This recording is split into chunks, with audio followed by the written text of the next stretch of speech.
All right, welcome everyone. I think Prachi, I think we can get started.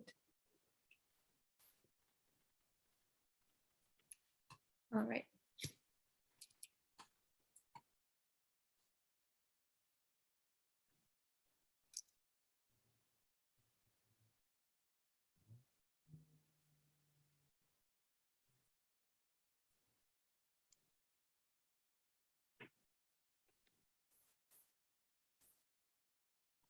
Can everyone see this? Yes. Okay. Well, welcome everyone. This is our Meet a Space Professional virtual summer series talk program. This is being hosted by Aster STEM Labs and Into Space. We at Into Space would like to acknowledge the various Indigenous lands we reside on as an organization, including the traditional lands of the Huron-Wendat, the Seneca, and the Mississaugas of the Credit. We would also like to thank our sponsors, Ontario Regional Malayalee Association and Stonehaven Dentistry. So a little bit about our hosts, Aster STEM Labs and Into Space. Into Space is a social enterprise with headquarters in Mississauga, Ontario. Into Space raises awareness specifically about space exploration and its connections to science, technology, engineering, arts, and mathematics for youth, educators, and the general public. We provide programs and products for all grade levels. Aster STEM Labs is an after-school STEM club based in Mississauga, Ontario. Aster STEM Labs' mission is to make learning of STEM subjects fun and exciting to children in grades 1 to 12. They conduct online coding, robotics, engineering, maths, science, and chess classes for kids across Canada. You can follow us at the following places. So at our website, LinkedIn, Twitter, Facebook, and Instagram. Please tag us with hashtag CDN Space Talks. This is a reminder that this event is being recorded. So if you do not feel comfortable being recorded, please shut your camera off. If you do consent to being recorded, then you can leave your camera on. If you have any questions for the speakers throughout this entire talk today, please submit them at slido.com and the code is Space Talks. So some ground rules for today. So please listen closely and respectfully. Ask questions when you're curious or confused. Keep your questions and comments short, and most importantly, have fun. So here are our speakers for the remainder of August. Next week, we have Dr. Laurie Rousseau-Neptune. And today, our speaker is Dr. Allison Brady. Dr. Allison Brady is currently a researcher in the School of Earth, Environment, and Society at McMaster University and is actively involved in astrobiology and space exploration research. Her main area of interest is in understanding how life can exist in harsh environments on Earth and how we can use that information to help find evidence for past life elsewhere in the solar system. Allison works in settings on Earth that stimulate conditions on other planets to try and tackle these questions. Today, she will talk to us about using Earth to look for life on Mars. Feel free to add any questions on Slido. Once again, the code is Space Talks, and we will have time toward the end for questions.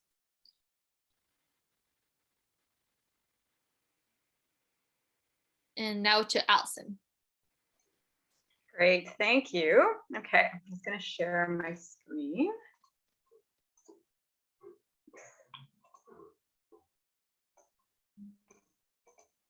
Oops.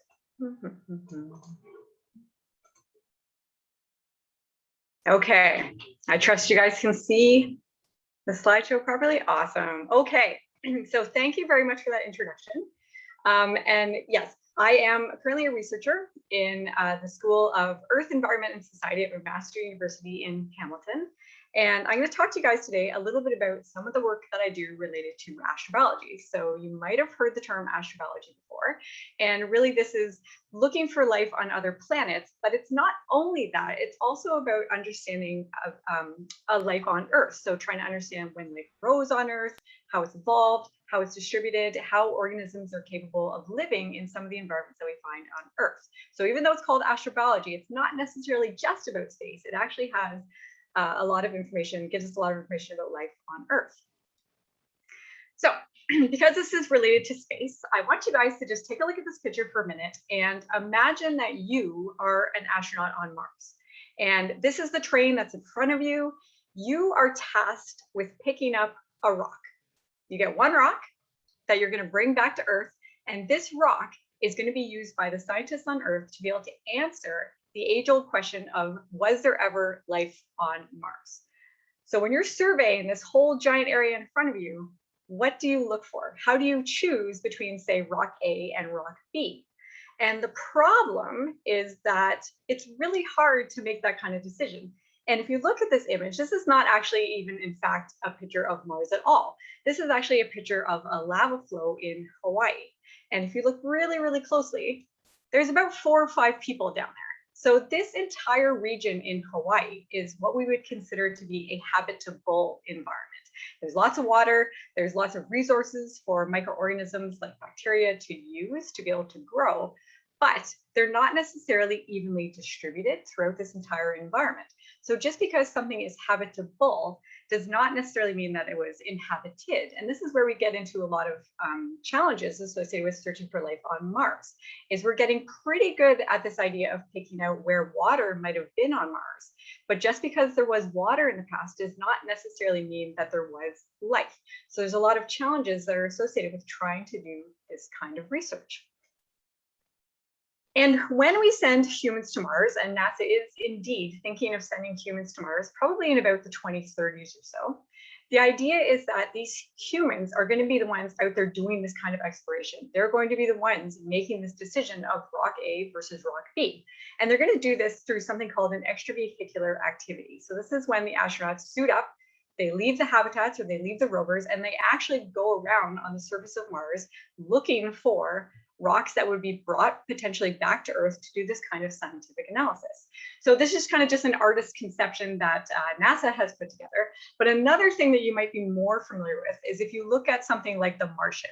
And so if a lot of you have seen the movie The Martian, then if you think about this idea of Mark Watney, every time he had to leave his habitat, he needed to suit up and he needed to think about, okay, what activities am I going to be able to do when I only have so much oxygen available to me in my spacesuit? So realistically on Earth, when we go out and we do our, our geological explorations, our biological studies, we can go out and we can wander around a field site for, an entire day.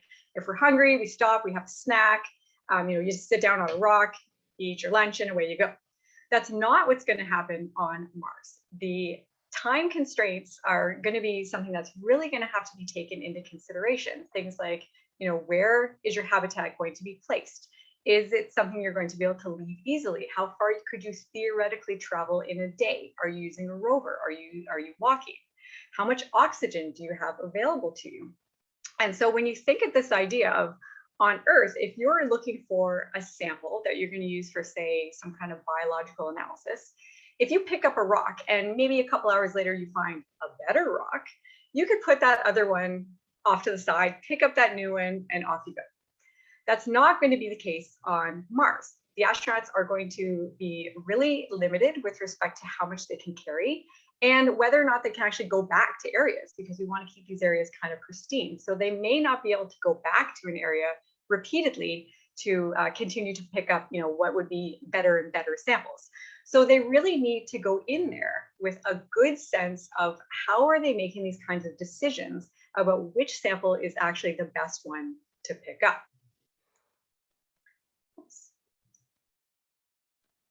Oh, I think it's stuck for a second here. Come on, go. Or no. Sorry, I think the slideshow is stuck. Hang on a second here. Oh, maybe. Oh, there we go. There. Okay, that was weird.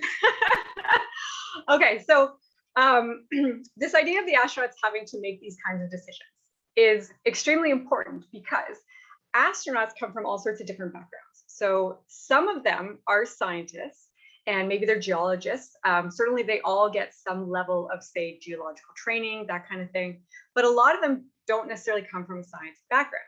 And even if you do come from a science background, you are not an expert in all of the things. So the idea that NASA has is that the astronauts, when they go to Mars, they're actually going to be supported by an Earth-based science team. So again, this is just an idea of how NASA anticipates the mission architecture.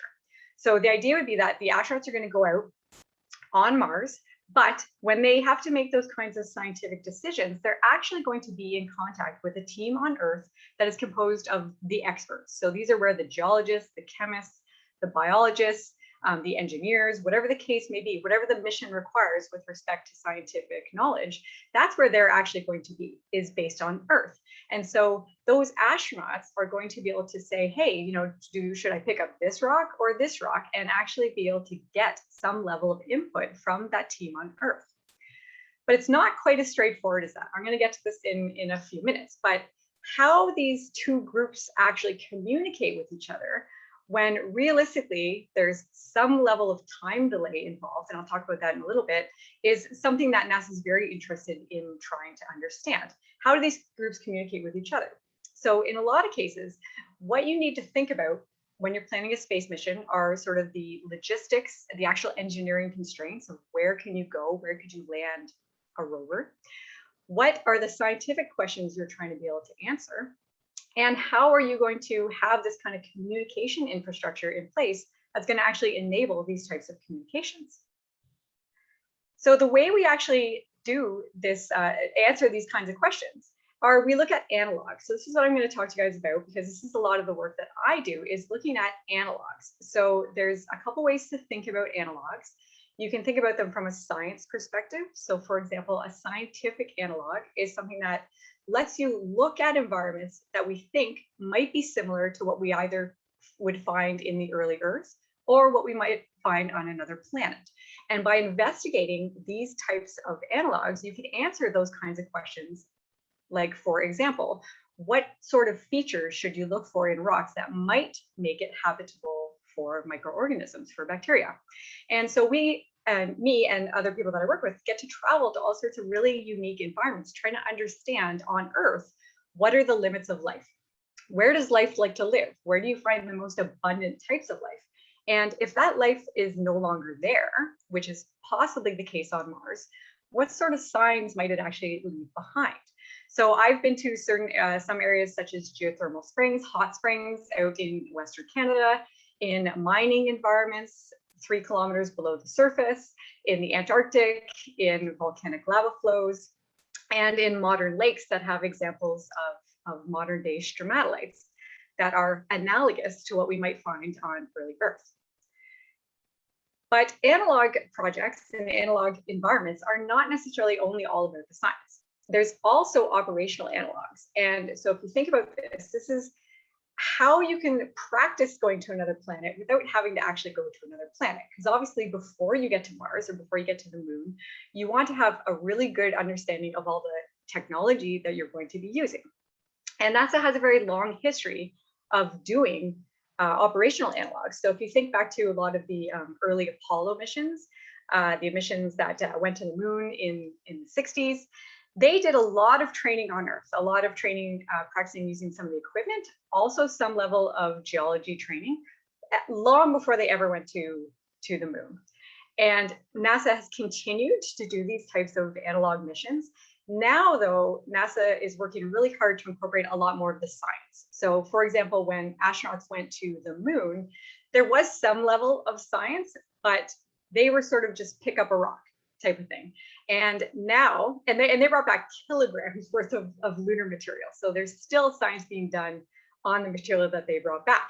But now we want to think about it in a slightly more directed kind of manner, where you're not just picking up, any old rock, any old samples that you come across. You actually want to have a very clear scientific plan in mind, so that when you go out and do these extravehicular activities, you're not using of all your resources, basically selecting the wrong sample. Now, every sample we get back from another planet is going to be valuable, but we definitely want to get the best possible sample that we can get. And as I said, NASA has a long history of doing these types of analog missions so that we can combine our knowledge of the operational constraints, the difficulties of working on another planet, with these scientific questions. And if you think about this, NASA has been doing this, as I said, for a really, really long time. And a lot of these analog projects, what we're really working up to and working our way towards is getting to Mars. So NASA has been sending rovers and sending orbiters up to Mars for quite a long period of time, for the last, say, 30, 40 years. And as recently as there was the Perseverance rover just landed there last summer. And really the idea is we're trying to gather all of this type of information, as much information as we can about Mars before we would send people there, so that once we get there, we know where to send those astronauts when they're only going to go out on these EVAs that realistically might only be 4 or 5 hours long. So we want to make sure they have the best possible information before they ever get to the red planet, so that they can make those kinds of scientific decisions about what kinds of samples to collect.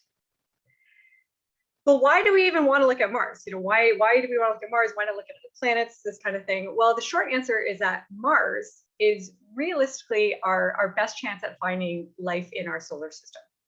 And that's because we think that early Mars was very similar to what early Earth was like. We know that Mars now has ice on it, and there is a lot of evidence that suggests that Mars about 4 billion years ago might have been a lot warmer and a lot wetter than it is now. So this makes it very, very similar to what Earth would have been like. And this is actually just an artist's conception of the image on your left. Is if you look at it, you might have even thought that was Earth, but this is an artist's conception of what Mars might have looked like about 4 billion years ago, when it actually had oceans, it had more of an atmosphere. And then of course, the image on the right is how we think of Mars now, this more kind of orangey red, dusty color. It's lost most of its atmosphere, and it effectively doesn't have any liquid water, or at least not any substantial amounts of liquid water that we are aware of. So there's a couple possibilities with respect to Mars. One is that it never had life at all. Another one is that it had life at one point in the past, but that life is long gone, but maybe there's still some signs of it that are left behind, and that Mars actually still has life now, but that life is maybe, let's say, below the surface. And these are a lot of questions that all require slightly different tools and slightly different ways of thinking about answering those types of questions. So again, we do a lot of this type of testing, this type of practice, if you will, on Earth, so that when we get to Mars, we know, okay, are we looking for evidence of life that is existing right now? And what kind of tools do we need to be able to do that? Or are we trying to understand what evidence of life might still exist, even though the life itself is long gone? And really, when you think about it, we're going to look for microscopic life. So you're not going to look for a tree on Mars. You're looking for something that's very, very tiny. And this is just a diagram here that shows you kind of the relative sizes of what we're looking for. So if you look at on the very far right, there's an image of a human hair. And then as you look at all of these other things that are illustrated here, they're just showing you that a lot of stuff is getting smaller and smaller and smaller. So you can see there's a grain of salt, a grain of sand. And then if you get down towards the very far left, you can see there's a little picture of a bacterium. That is like, if I can make, I don't know if I can make a little, I'm not sure I can make a little laser pointer, but there's a little picture of a bacterium down there. And you can see it's so incredibly small, much, much smaller than even the width of your hair. So the problem is when we go to somewhere like Mars, and even if Mars had life at one point in the past, it's possible that it never had as much life as Earth ever had. So it might be very, very difficult to pick this out, because again, as I mentioned in that first image that was of Hawaii, life might be patchy, and it's very, very tiny, and it might not even be there anymore. So what should you actually look for when you're not going and you're not looking for, a house, or you're not looking for a car, you're not looking for a tree, you're looking for this very microscopic life, which is incredibly challenging to pick the right locations when you have effectively an entire planet to choose from to be able to try to find the right locations. So how do we actually answer these types of questions? How do we answer, what to look for, what kinds of organisms, what kinds of signatures would they have potentially left behind, even if they are long gone? And the way we do this, again, is we think about, what do we know about Mars, and can we use that information to try to find similar environments on Earth where we can do these kinds of explorations? So we know that Mars has had volcanic activity in the past, and this is just a diagram here. The image on the left is showing you basically a geological map of Mars, and all of the kind of pinky, purpley color, that's all volcanic rocks, so called basalts. And so this is the type of rock that you find in areas like, for example, in Hawaii. So we know that Mars is covered in this kind of volcanic rock. So that suggests that if we go to an environment like that on Earth and try to understand where the life might be distributed, we can use that information to then try to figure out where that life might be on Mars. And the image on the right is just basically an elevation map showing you where there's high areas, low areas on the surface of Mars. So we know Mars has a lot of volcanic activity. We also know that we're looking for something that's very, very tiny. So this is where a lot of the work that I do comes in. So I am an organic geochemist at McMaster. And so I look at organic compounds. And the reason why this is important with respect to astrobiology is because if a microorganism dies, and let's pretend Mars had life at one point in the past, but that life is no longer there, there might be remnants of those microbial cells that we can still detect, even though they might be very, very tiny.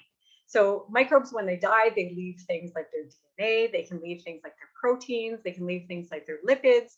And that's the kind of work that I do, is looking to try to detect these kinds of molecules in the environment. So field projects that I have been involved in have gone to, in this case, this example here is Hawaii Volcanoes National Park. We know that life exists on Earth, at the very least. We know that it exists and lives in volcanic terrains. So part of what this project was trying to do was to try to figure out, okay, if you just look at this volcanic environment and you just look across all this lava, and there's kilometers of lava to choose from, and you're trying to pick, one small sample, and the microorganisms themselves are exceptionally tiny and they're not necessarily immediately obvious. Are there other things we can look for? So part of this project was trying to understand, are there minerals that we can look for? Are there geologic features? Are there certain types of terrains that microorganisms like better than others? And if we can figure that out and answer that question on Earth, then we can try to go and look for basically those same types of terrains and types of minerals, for example, on Mars. And that gives us a much higher probability of selecting, the quote unquote right sample with respect to finding one that's going to allow us to address this question of whether or not there actually was life on Mars. So the images I have across the bottom are just showing you, this is just basically a tube where lava would have potentially flown, a small tube that would have been full of gases and hot lava. On the inside of this, there are actually a ton of microorganisms.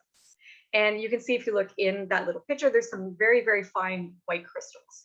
So one of the things we did for this particular study was we used handheld instruments, very similar to what an astronaut might have available to them, to try to characterize what kind of minerals were present. And then we looked at, okay, now we know what minerals are there. Can we tell if some minerals tend to have a lot higher amount of bacteria as compared to other ones? And then we would collect those samples to basically do this kind of analysis on them to try to answer that type of question. And I mentioned before that analogs are important from a scientific perspective, but they're also important from an operational perspective. So this is just some drone footage of a field site that our group went to in Craters of the Moon National Park, which is in Idaho. And all of the material you see here is from a lava flow. So this is all basalt. And again, I want you to get a sense of what the scale of these types of environments are. So this is just a flow, one small flow in Idaho. It's not necessarily that big, certainly not that big relative to what Mars is like. But you can see the people were quite small. And the terrain is very difficult. It's very hard to navigate. So this is letting us test not only these scientific questions, but also this idea of how do you actually traverse the surface of another planet. And actually, Craters of the Moon, I mentioned that NASA has a history of doing these kinds of analog studies and this type of analog training. This is a picture of some of the Apollo 17, I think, mission astronauts. And they actually did some of their geology training at Craters of the Moon National Park. So NASA has been using these types of environments, as I mentioned earlier, for a very long time to do a lot of this kind of practice before they ever send astronauts to either the moon or to onto Mars. And so from a scientific perspective, I work in a lot of these types of different environments, trying to understand where are the microorganisms and trying to understand what kind of signs can we look for in these types of environments once the microorganisms are long gone. And so another project that I worked on is something called the Pavilion Lake Research Project. And you can see we have a little symbol on the far right there. And the goal of this project was trying to understand in a lake in British Columbia that had these microbial structures at the bottom of them, how did these structures actually form? And the reason why this is important is because when you investigate these modern environments, they tell you a lot about the past. So the two pictures on the left are actually pictures taken underwater by scuba divers of the microbialites that are in Pavilion Lake. And it's about 4.5 hours northeast of Vancouver. And this is what they look like now in this modern lake environment. And we were very interested in these because they look very similar to stromatolites that are found in the geologic record. So the image on the right, the top image on the right, is from a sample from Greenland that is supposedly a 3.7 billion-year-old stromatolite. And this has been put forward as some of the earliest evidence for life on Earth. But I mentioned that it's very difficult to identify life on Mars. We also, in fact, have that same problem on Earth, which is why astrobiology is very important for understanding life on Earth and when life might have arisen. The short answer with respect to when life arose on Earth is that we think it was sometime around 3.5 billion years ago. That's when we have pretty good evidence for life arising on Earth, typically in the form of these stromatolites, because we know that these can be formed by microorganisms. But even on Earth, that date is actually still being debated. And every once in a while, studies come out, such as this one, that try to push that date back a little further by 10 or 100 million years. And we are still trying to decide exactly when life arose on Earth.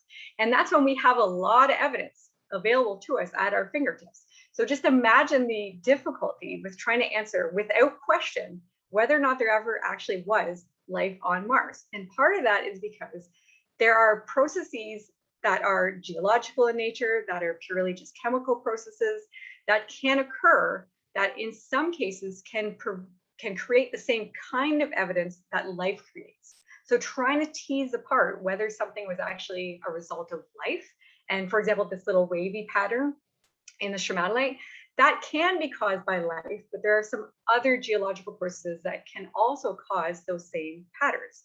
So this is why trying to do these kind of analog studies is exceptionally important, not only for trying to apply this to studying life on other planets, but for even understanding our own planet.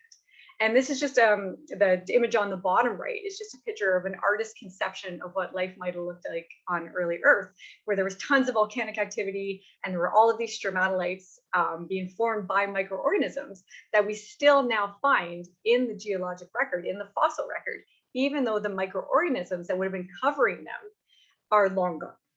And so part of my job is trying to pick out, okay, the organisms are long gone, we can find these rocks that effectively they make. Are there any other signs, like little bits of organic molecules that are associated with these that can confirm the fact that life was actually involved in creating them? And so part of this project was answering these scientific questions, but another component of this project was actually using technology such as what you see in front of you here. This is a picture of a single person submersible. And we actually use these. This is from a company in Vancouver called Nuco. And we actually use these to investigate the lake. And so you can see here, there's pictures of the stromatolites.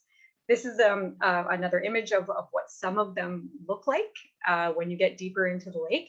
And we use these single person submersibles basically to travel throughout the lake and to take images and to map the locations of all of these stromatolites, because they were distributed all throughout the entire lake. But the lake was about 6 kilometers long. So it's far too big for a single person to scuba dive the entire thing. So very similar to this idea of not necessarily being able to explore the entirety of Mars just by yourself on foot, but having to select particular landing locations that you're then going to set out on the CDAs. And the single person submersibles were great because they're almost like mini rovers. So there was one person in them who was effectively driving around the lake, but in communication with the surface and talking to scientists on the surface about what they were actually seeing and trying to decide with those people on the surface what samples to collect. And the reason why I bring this up is because another component of doing this is the astronaut training, as I mentioned. So this particular project in British Columbia was partially funded and supported by NASA, but also by the Canadian Space Agency. So as part of working on this project, one of the things we wanted to do was to train astronauts. So as I said, a lot of astronauts have, maybe a military background, they might be pilots originally, but they don't necessarily have training in doing scientific field work. So we had a number of astronauts throughout the course of this particular program come to this project, learn how to drive these debuggers, and basically become part of our scientific team. So they actually helped us decide what samples to collect, and then helped us with some level of the analysis. So we had Dave Williams, is a retired Canadian astronaut. We had Chris Hadfield come up as well. David St. Jacques came up. And Mike Gernhardt was an American astronaut who he came up, and he was actually quite heavily involved with our project for a number of years. But Chris Hadfield actually came out to our project about, I think, 2 years before it was announced that he was going to be going to the International Space Station as the commander. And so I got to meet him, which was amazing. And as I said, he participated in our project. The other cool thing is that we, as part of that project, had a mission patch designed. So if you look at that photo that I'm showing right now, that's actually a picture of Chris Hadfield in the International Space Station, and he's holding a mission patch. So this is one of the mission patches that we have here that we created for this particular project. But this one that I'm going to show, it's a little hard to see, but this is actually the mission patch that went to space that Chris Hadfield actually took.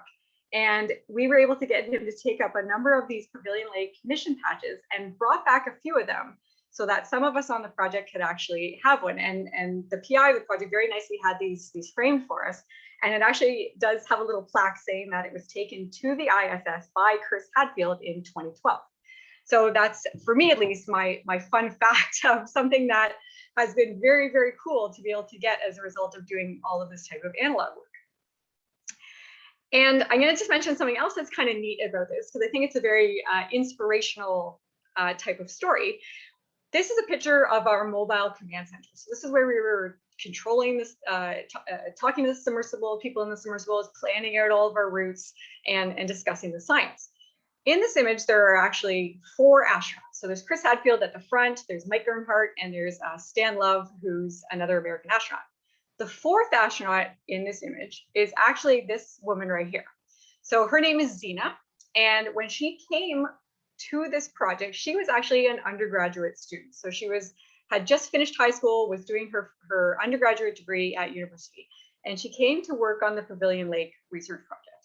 And Zena was actually just selected in 2017 as an American astronaut. So her coming to work with us on this project was part of her training, not formal training, but her informal training and her development as a field scientist. And she actually was selected as a NASA astronaut. So that, I think, is pretty cool that she started with us as, I think she was only 17 when she came up and started working on this particular project, and she's now working as a NASA astronaut. So that's a very cool component for me, at least, of being able to work on these projects with all of these different individuals, is that I get to meet people like Zena, who then are, she's probably going to go to space someday, which is pretty neat.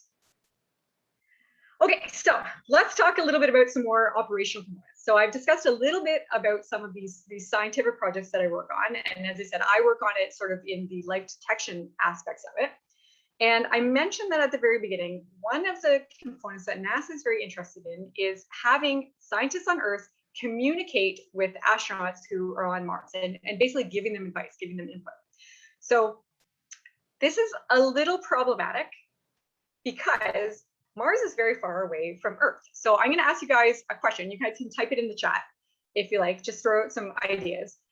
When you think about how far away, say, for example, the moon and Mars are, how long do you think it's going to take for a message to get sent to Mars from Earth? So I'm going to give you a couple little hints.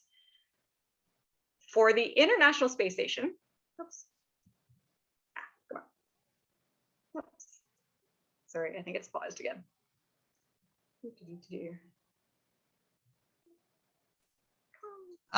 In the meantime, we are getting some suggestions. Okay. 10 minutes or 10 minutes. 8 months. Okay, those are good guesses. Okay, so the International Space Station, it's only about a second.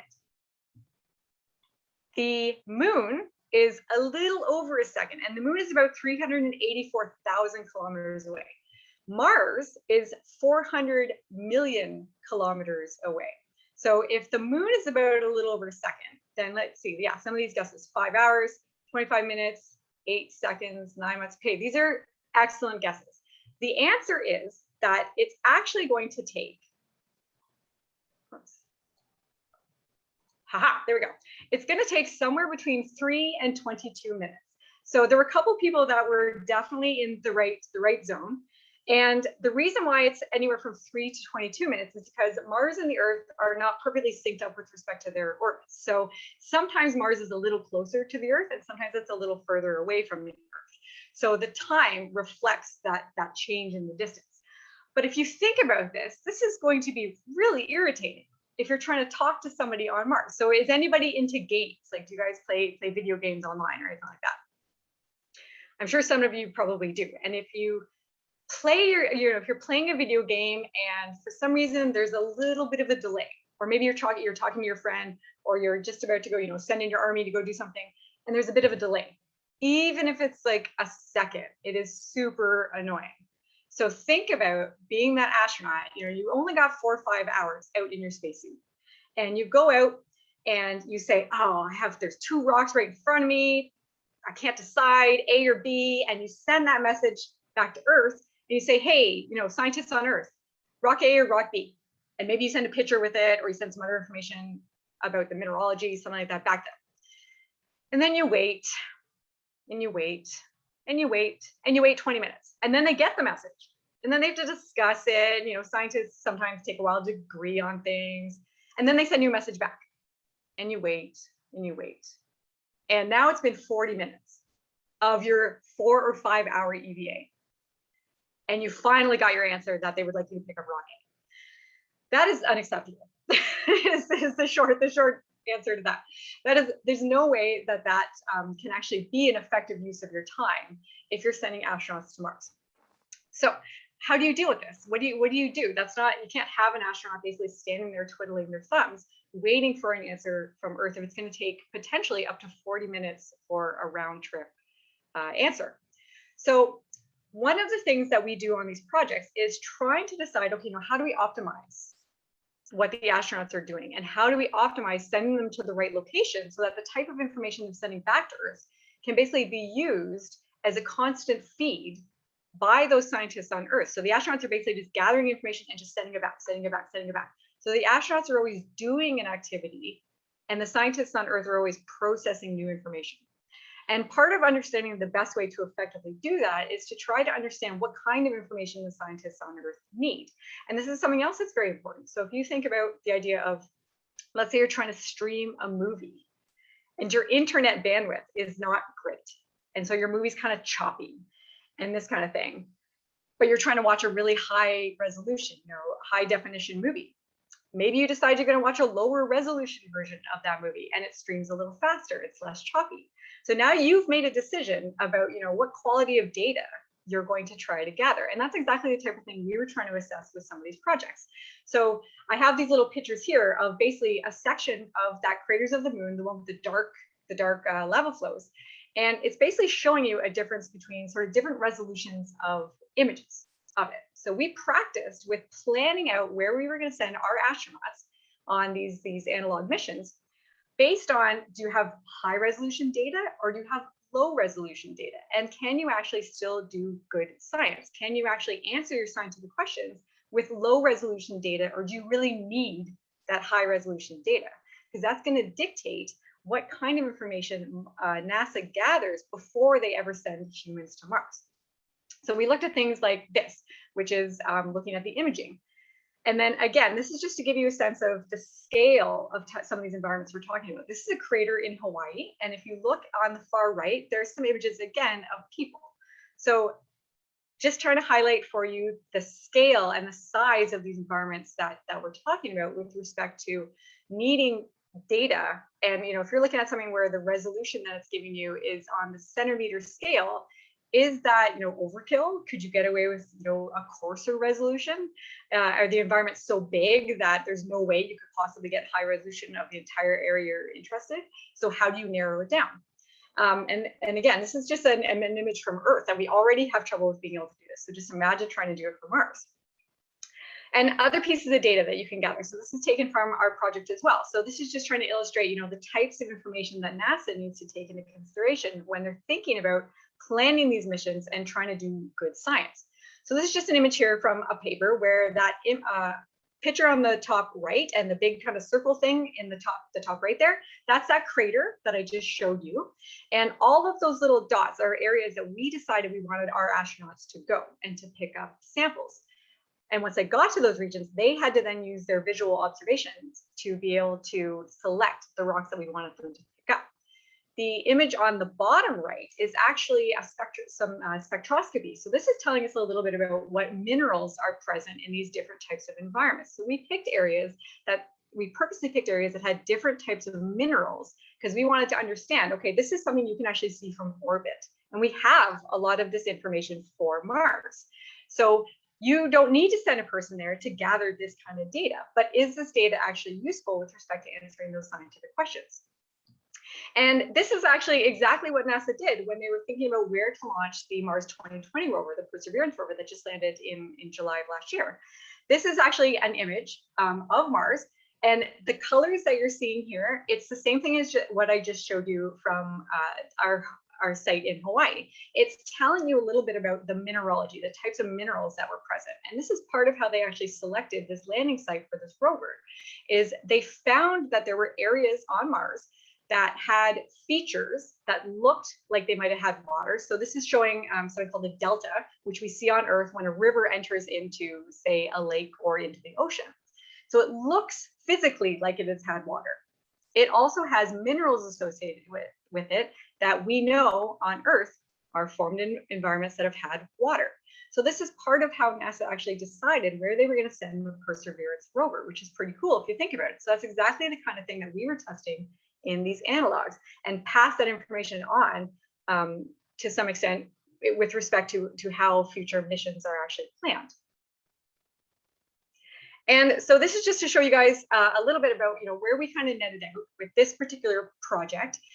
And as I said, a lot of it was to do with the science, but it also had to do with the actual operations. How do you actually conduct the science? So it's not necessarily just what the science is, it's how you do the science.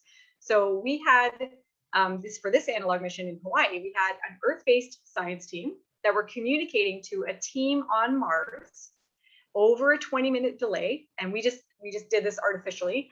They were kind of just in two different rooms in the same building. And then that crew on Mars was communicating in real time to astronauts who were out in the field, actually collecting these samples and taking images and doing instrument analyses and sending that information back to the scientists on Earth to have them provide input of how to actually select the samples. And it sounds like it might be really simple to try to decide this, but it's really not, to try to decide, what's more important, images or voice. Even something as simple as who needs to sit beside each other in your Earth-based science team? Who needs to have access to what kind of data? Who needs to be able to see which kind of monitors? So all of this is information that we were figuring out basically in this particular analog project. And the thing that's kind of cool is, I'm just going to end with this kind of idea, is this is something that NASA is continuing to build on. So all of this knowledge that NASA gets every time they do an analog project, even from stuff that they've done in the 60s and 70s up to stuff that we've recently done in the last couple of years, is all building towards this idea of getting humans to Mars. So NASA's current thoughts right now are they're calling it Explore Moon to Mars. And the idea being that the new missions that are being planned right now to go to the moon. So you guys might have heard about the Artemis program. And that program is where NASA is actually going to send humans back to the moon in 2024. Part of that program is to also build things such as the Lunar Gateway, which is basically going to be an orbiting station around the moon that is going to be a jumping off point for then going to Mars. As part of the Artemis program, NASA is also sending a rover called Viper, and I always get the acronym wrong, but it's volatiles. It's basically a water hunting robot. And So this robot is going to go to the moon, and its job is to find basically water on the surface of the moon that can be extracted and used to support human habitation on the moon. That robot is actually, Viper is actually being worked on by people that so I'm not working on that particular project, but there are people that I've worked on some of these other analog projects who are now working on that one. And so they're taking a lot of these lessons learned and the information, the knowledge that we gain in these analog projects about, how do you design the science team? How do you plan the traverses that the rover is going to go on? How do you gather data? What data is important to the scientists? They're taking all of that information and now applying it to this Viper mission. And so the Viper robot is going to go up in 2023. And again, all of that information that we gather, basically now practicing, we practice on Earth. Now we're going to practice on the moon. And then we're going to use that information to send humans on to Mars in, as I said, as far as I know, NASA's still planning on roughly the 2030s. So maybe one of you guys will be able to actually head to Mars in the next 10 or 15 years, which would be super cool. But I'm very privileged to be able to work on all these analog projects and to work with all of these people at NASA and the Canadian Space Agency and get to visit all of these cool environments and build on this history that NASA has with working on these analog missions to try to plan future space missions and eventually get us on to Mars, so that somebody somewhere is going to be that astronaut who's going to pick up that one rock and we're going to bring it back to Earth, and we're finally going to be able to answer the question of whether Mars ever actually had life. And with that, I will say thank you, and I'm happy to take any questions. Thank you. I think I'll encourage everyone to give like a virtual Zoom reaction. That was a really good, great talk. And again, those field pictures were very exciting for me to see personally. But really, we have been keeping an eye on Slido, and there are tons of questions. So I'm gonna ask, maybe if you don't mind, stop sharing your screen, and then Prachi can perhaps bring up the Slido screen, and you can see them as well. Okay, cool. Yes. Okay. Do you want me to just go through some of them? Sure. I think it'll, yeah, there are quite a few of them. So. Okay. So the first one that I see is, how do we use the Earth to find lives on Mars? So I think that was really the crux of what I was trying to get at in the beginning of the presentation. Is we only have one example of life, which of course is life on Earth. And so we need to understand on Earth, are there environments that are too extreme, say for microorganisms?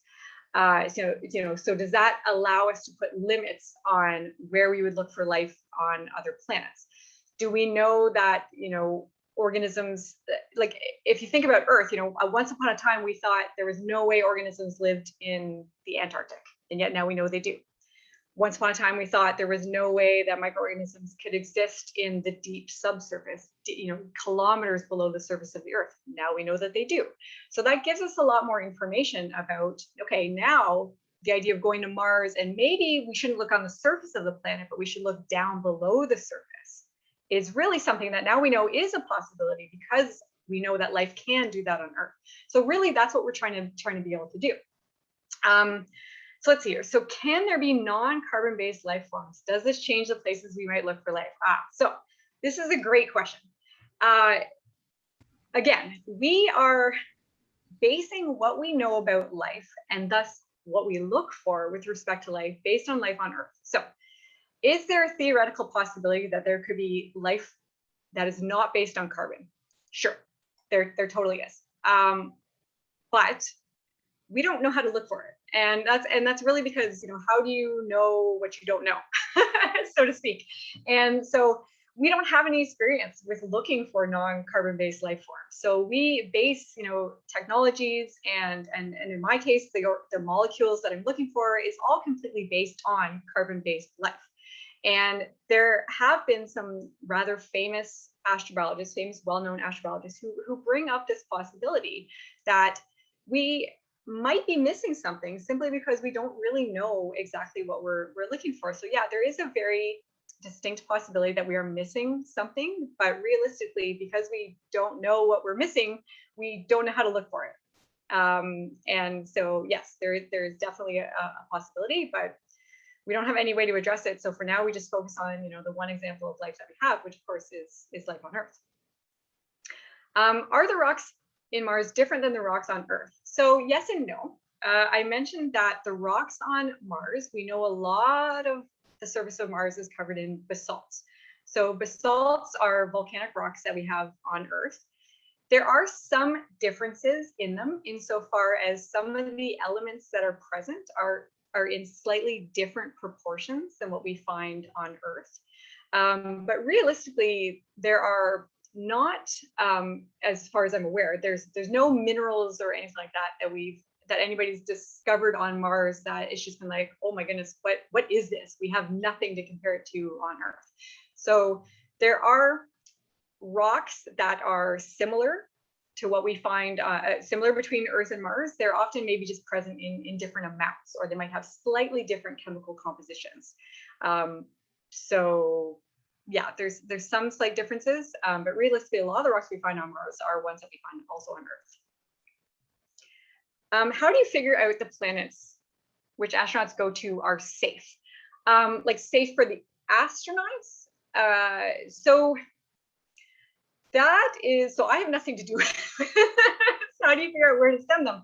I would say, I mean, realistically, the answer of where we can send humans right now is based on a lot of logistical constraints. So sending astronauts to Mars is doable because it's relatively close. Sending astronauts to other planets, gaseous planets, we don't really have any way that they could ever build a habitat.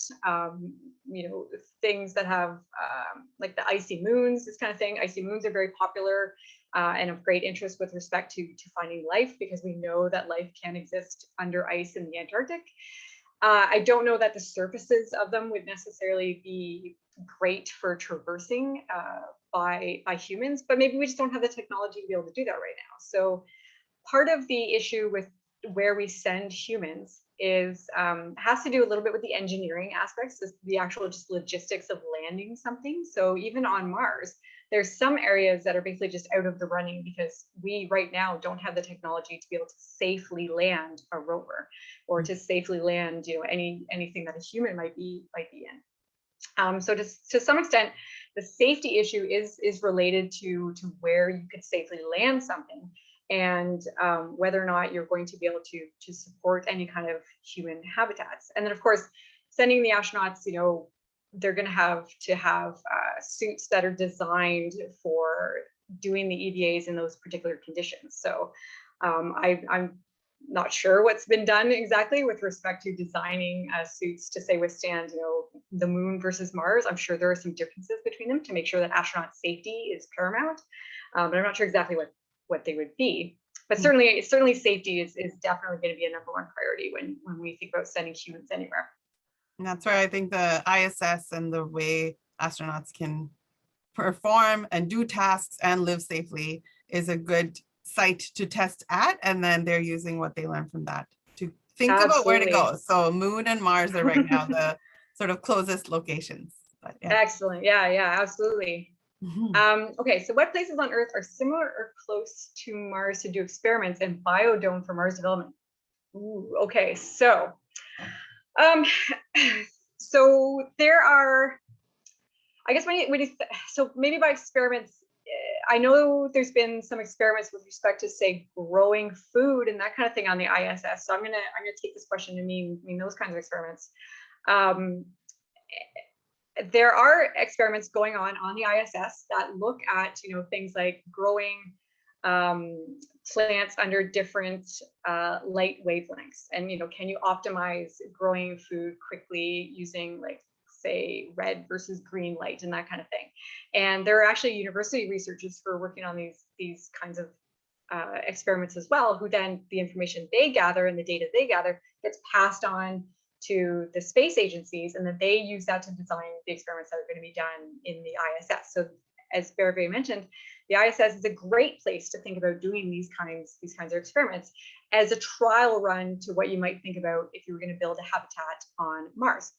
This mission to the moon, the Artemis program and the Viper program, part of what Viper is doing is it's hunting for water. And the idea that rather than bringing a lot of resources with you, that you're going to use the resources that are already present. So can you actually extract water from the regolith that's already present on the moon? And if we can develop that technology so that it works on the moon, theoretically, you could use that same technology to then try to do that on Mars. So there are a lot of those kinds of experiments going on, growth chambers on Earth, the ISS. There are a lot of those kinds of experiments that are ongoing right now, with the idea that you're going to apply that information to Mars at some point in the future. I think that question might also just be, maybe it's a guess, on the geographical locations that might be similar to Mars. So since your photos showed examples from Hawaii, are there other similar areas on Earth that can be used maybe as Mars analogs? Oh yeah, there's tons. Yeah, sorry, I saw biodomes, so I was thinking like sort of habitations and stuff. Yeah, there's tons of areas. So there are so mines, funnily enough, mines are actually a great place to do astrobiology research. And that's because there's a thought that if Mars ever actually had life, and or maybe still has life, that it might not be on the surface, basically because there's so much radiation, that any remnants of the life might have been destroyed by the radiation, and or it's just too harsh for the organisms to live in. So they might be actually below the subsurface, and maybe there's volcanic lava tubes, there's caves, this kind of thing. And so people actually go to mines on Earth. Like South Africa has a ton of gold mines and that are quite deep, kilometers below the surface. I've been to a mine in Timmins, Ontario, and gone, I think it was 2.7 kilometers below the surface, trying to understand organisms that would be present in these environments. So basically, how do they live when there's no sunlight? And so these are things that, that's one environment that you can go to that people are thinking, okay, this maybe should be a new strategy for looking at Mars, and it's referred to as rock-hosted life. The ice, certainly going to the Antarctic, going to the Arctic even, and trying to understand the polar environments, and if they can preserve any signatures of life, basically because it's so cold that it keeps things from kind of breaking down. So people go to the Antarctic to do a lot of research, go to the Arctic. And so that can be certainly one other potential site that people can go to. So yeah, there's lots of different analog environments. The short answer is we just don't know where the life would be on Mars. We kind of have to explore all of our options. Right. I have a feeling Prachi lost internet connection, which is why her screen stopped sharing, but I can still see the questions, so I can read them off to you. But okay, yeah, great. Since we have a couple more minutes, I'm just going to put up our poll that we usually have towards the end of our talk series. So if you have some extra moments, stick around. I think Allison can take a couple more questions. But if you have to leave, feel free to hop off, but certainly fill out our poll. So, okay, I will read off the next question. Wait, I have a question.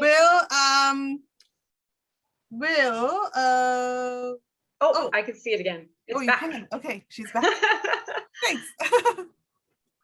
Okay, so we just did that one. Did you know that Mars volcanoes spew ice? I don't think there's any active volcanoes on Mars right now that I'm aware of. So there is ice on Mars that's, I believe, only been found at the polar regions, but I don't think they're associated with volcanoes at all.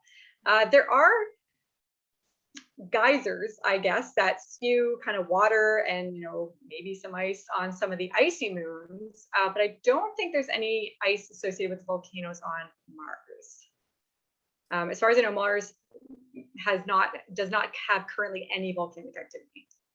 Mm-hmm. Will Phobos actually fall on Mars or break up and make a ring for Mars? If so, when will it happen? Ooh, I don't know. That is an intriguing question. And I'm afraid I don't even want to hazard a guess, because that is definitely not something we want to witness. I can answer. Yeah, sorry. I would love to, but I don't want to guess. I'll probably guess wrong. Do astronauts also explore the waters? Explore the waters. So Mars doesn't have liquid water Mars does not have an abundance of liquid water at the moment. So there certainly are no, oceans or anything like that on Mars to explore. And the other thing I should mention about Mars too is there is an idea that if we actually found liquid water on Mars, that would be so cool and so just like important with respect to answering questions about life that we kind of don't want to go there. And so there's an idea that Mars is going to get designated special regions that basically are going to be kept pristine, and so that there's no risk of contaminating them with anything from Earth. As of yet, there have not been any big special regions designated that I am aware of. If you're talking about astronauts exploring water on Earth, well, we do some, so there's actually an astronaut training facility outside of Florida called NEMO, where astronauts actually go and they live in a habitat underneath the water, and they stay in this habitat and they go and they do EVAs in suits in these little one-person submersibles once in a while as part of their training. So they do some level of exploration in the water there. And then of course, any other planets or moons that we think might have liquid water are basically just too far away to send any humans to at the moment. Okay. Maybe we can take one more. Sure. Let's just take a quick peek here. Our minerals in each planet. So the minerals in each planet, I think I kind of talked about that a little bit with the rock question. The amount of fuel for rockets. Oh, I don't know about fuel and stuff. The amount of food. So this is why, so maybe I'll just touch on that really, really quick. This is why this idea of Viper, being able to extract things like water from minerals, hydrated minerals that are present on the moon, is exceptionally important, because yeah, it takes a lot of resources to support these missions. And if you ever wanted to establish a habitat, it would take a lot of food and a lot of water to be able to do this. So there is a big push for being able to do this kind of extraction, which is actually cool if you think about it, because the technology that NASA is potentially developing with respect to, let's say, extracting water and creating water systems is something that might be applicable to Earth, and being able to provide clean water to communities or countries that maybe have trouble with that. Excuse me, so could I leave the call? Yeah, we are just over at 6 o'clock, so it's a good moment for us to wrap up. But I do want to again thank everyone for joining us, and thank you, Allison, for also joining us. We're excited to see all of this analog work and hear about it. So to everyone, yes, we have launched the poll. I'll close it up, but thank you for joining again, and we'll see you next week. Have a good long weekend. Thank you guys so much. Great questions. Bye. Bye.